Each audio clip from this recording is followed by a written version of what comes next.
नमस्कार विद्यार्थी आणि पालक मित्रांनो, आजच्या व्हिडिओमध्ये आपण जाणून घेणार आहोत BMS हा कोर्स संपूर्ण केल्यानंतर पुढील करिअरच्या आणि जॉबच्या काय अपॉर्च्युनिटीज आहेत गव्हर्नमेंट आणि प्रायव्हेट सेक्टरमध्ये. चला तर जाणून घेऊयात. सर्वप्रथम आपण गव्हर्नमेंट जॉब्सची माहिती घेऊयात. BMS पूर्ण केल्यानंतर गव्हर्नमेंट जॉब जर आपल्याला करायचा असेल तर UPSC आणि MPSC या परीक्षा आपल्याला देता येतात. केंद्र सरकारतर्फे असते UPSC, महाराष्ट्रातली असते MPSC. त्याच्यामधून आपली recruitment medical officer in Ayurveda किंवा आयुष ऑफिसर अशी आपली नियुक्ती होऊ शकते आणि ह्याचे डिपार्टमेंट्स असतात ESIC hospitals, government Ayush hospitals, railways. आणि याच्यावरती आपल्याला सॅलरी जवळपास मिळू शकते. जो वेतन आयोग आता चालू आहे 7वा वेतन आयोग, त्यानुसार कमीत कमी 60 ते 65 हजार इतकी.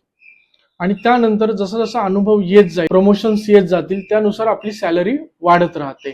सर्वप्रथम एक ध्यानी घ्या, MPSC थ्रू निघणाऱ्या जागांचं प्रमाण हे जास्त आहे. सो आपल्या सगळ्या महाराष्ट्रातील मुलांनी सर्वप्रथम MPSC वरच ध्यान केंद्रित करणं हे खूप चांगलं राहणार आहे. आणि जर UPSC ज्यांना करायची, उपलब्ध जागांनुसार आपल्याला त्याला अप्लाय करता येणार आहे. त्याच्यानंतर आपल्याकडे दुसरा पर्याय आहे रिसर्च ऑफिसर इन CCRS. सर्वप्रथम CCRS म्हणजे काय हे आपण नीट पाहून घेऊया. Central council for research in Ayurvedic sciences. एक रिसर्च इन्स्टिट्यूट आहे, आपल्या केंद्र सरकारतर्फे किंवा सेंट्रल मिनिस्ट्रीतर्फेच ते चालते. आणि महत्वाचं म्हणजे आता इथे जर आपल्याला रिसर्चला जायचं असेल तर आयुर्वेदामध्ये PG करणं, ज्याला MD किंवा MS, हे मॅन्डेटरी आहे, कंपल्सरी आहे. येथे आपल्याला जायचं असल्यास आपल्याला त्यांची एक व्यक्तिगत एंट्रन्स द्यावी लागते या इन्स्टिट्यूटची. 70 मार्काचा कम्प्युटर बेस्ड टेस्ट, ज्याला CBT म्हणतात, आणि 30 मार्काचा आपला पर्सनल इंटरव्ह्यू असतो.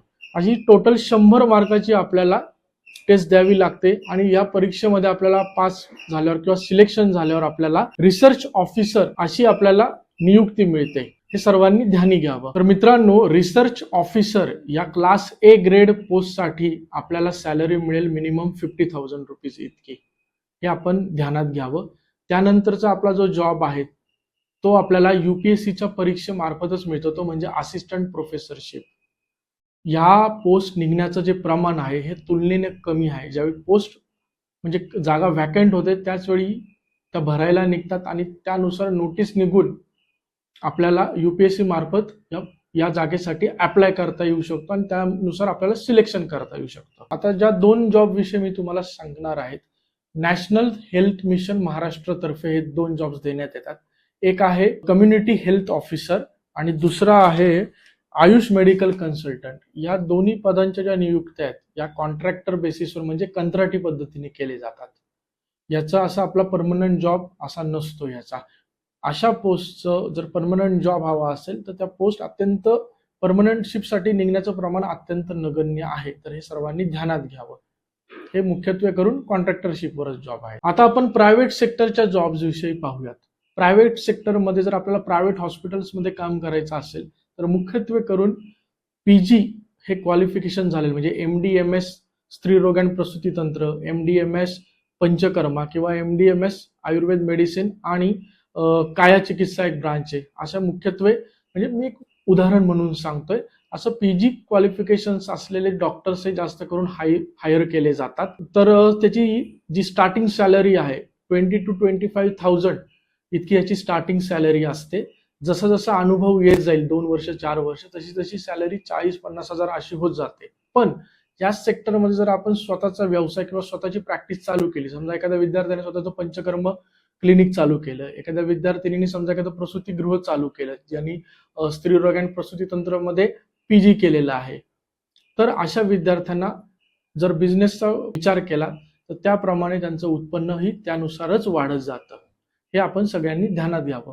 आता जो दुसरा जॉब मी तुम्हाला सांगतो तो आहे ज्या प्रायव्हेट आयुर्वेद कंपन्या आहेत तिथे, जर म्हणजे डाबर असो किंवा पतंजली असो, अशा कंपन्यांमध्ये जर आपल्याला जॉब करायचा असेल तर मुख्यत्वे करून PG असणं आवश्यकच आहे. ते केव्हाही चांगलं आहे.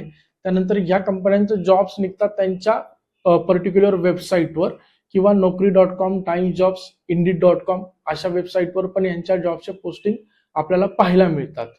त्यानंतरचा तिसरा जो जॉब मी तुम्हाला सांगतोय तो म्हणजे असिस्टंट प्रोफेसर्स, म्हणजे आपल्या महाराष्ट्राचा जर आपल्याला विचार करायचा झाला तर आपल्याला पीजी केल्यानंतर म्हणजे पोस्ट ग्रॅज्युएशन इन एमडी और एमएस केल्यानंतर आपल्याला NTET नावाची टीचिंगसाठी म्हणजे शिक्षक होण्यासाठी ही एंट्रन्स परीक्षा आता मॅन्डेटरी झालेली आहे. ती परीक्षा देऊन त्यामध्ये पास होणं हे आपल्याला मॅन्डेटरी झालेलं आहे, सर्वांनी नोंद घ्यावी. तर मित्रांनो, टीचिंग प्रोफेशनची जी ॲव्हरेज सॅलरी आहे ती आहे 25,000 प्रति महिना.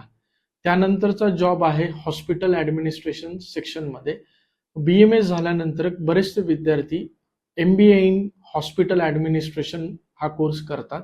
त्याच्यानंतर आपल्याला कमीत कमी 5 लाखापासून वार्षिक पॅकेजेस मिळू शकतात, हे विद्यार्थ्यांनी ध्यानी घ्यावे.